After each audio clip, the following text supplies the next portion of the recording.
Hey guys, let's get more news about Dallas, but first, don't forget to subscribe and leave your like. Cowboys may cut ties with underperforming 24-year-old, says analyst.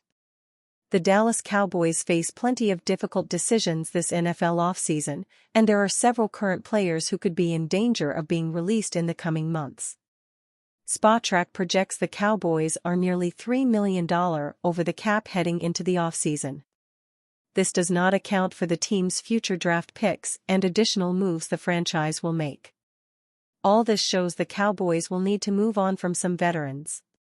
NFL.com's Matt Okada suggested Dallas starts with a small move and work its way up to potential higher-ticketed cuts.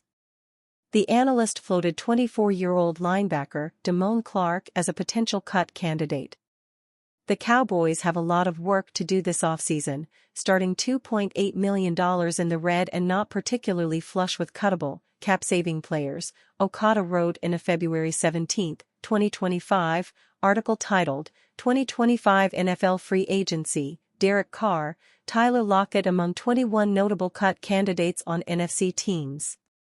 There are a couple key starters who could be released, especially with post-June 1 designations, to save big money, but that might hurt more than it helps. Instead, Dallas will likely need to restructure contracts, shift money and be, typically, inactive in free agency, and maybe penny pinch on guys like Damone Clark. Clark started just 2 games in 2024, totaled 28 tackles and logged more snaps on special teams, 71%, than defense, just 18%. His release would net just $3.3 million in savings, but every dollar counts, and he's simply not an impact player. Clark's 4-year, $3.9 million contract is far from the biggest problem the Cowboys have financially. Yet, Clark's salary is slated to jump up from $985,000 to $3.2 million in 2025. After starting all 17 games in 2023, Clark took a step back with just 2 starts in 2024. Clark's production also took a step back, notching 28 tackles last season compared to 109 in 2024. Keep in mind, star pass rusher Micah Parsons is heading for a massive contract extension. Spotrac projects Parsons' market value is a 4-year, $134.8 million. This is quite a jump from the 4-year, $17 million rookie deal Parsons just finished. The Athletic's John Machota identified Parsons' future as well as potential free agency moves as the 2 biggest question marks heading into the Cowboys offseason. Do team owner Jerry Jones and executive vice president Stephen Jones plan to be more aggressive in veteran free agency or with trades? Machota pondered in a February 23 story titled, What We're Watching at 2025 NFL Combine, Myles Garrett trade rumors, QB carousel and more. Where things stand with Micah Parsons and his contract situation is important, but Parsons isn't going anywhere. Not being more aggressive in building around Parsons would be an issue. Both Joneses will be around most of the week in Indianapolis. Dallas clearly didn't do enough to add quality veterans to fill roster holes last year. The Philadelphia Eagles are probably the NFL's best in this area. For the Cowboys to close the gap, the roster-building strategy needs to change and be more aggressive. But will it? What is it like inside the Cowboys' combine interview room? At some point in the next few days, a video memory will pop up on Jake Ferguson's cell phone, as it has every February since 2022. It's a video he took at the NFL Scouting Combine in Indianapolis, zooming in and out on a Cowboys hat, a couple of months before the Dallas Cowboys took the Wisconsin tight end in the 4th round. I was like, I want to go to the Cowboys. I want to go to the Cowboys, Ferguson said. I was manifesting it, and I walked in the combine interview, and I was like, okay. I remember smiling at Coach Mike McCarthy, too.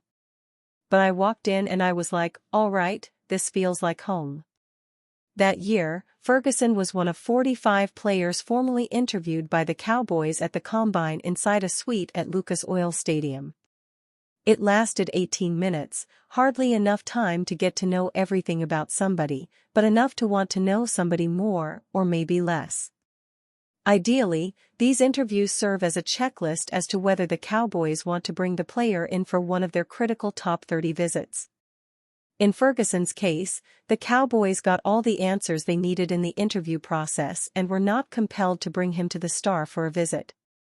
Giants QB situation and the NFL combined 4 prospects. Titans will watch at combined key positions. Bears must address in offseason. Can Eberflus bring juice to Cowboys defense? Who will Pats be watching at the Combine? By the time we get to the Combine, we are either confirming or verifying information, Assistant Director of College Scouting Chris Vaughn said. We've got a lot of information already, but if we think a guy's really smart, now we're verifying that. Rarely do we go in and start a report from scratch. We're further along the process.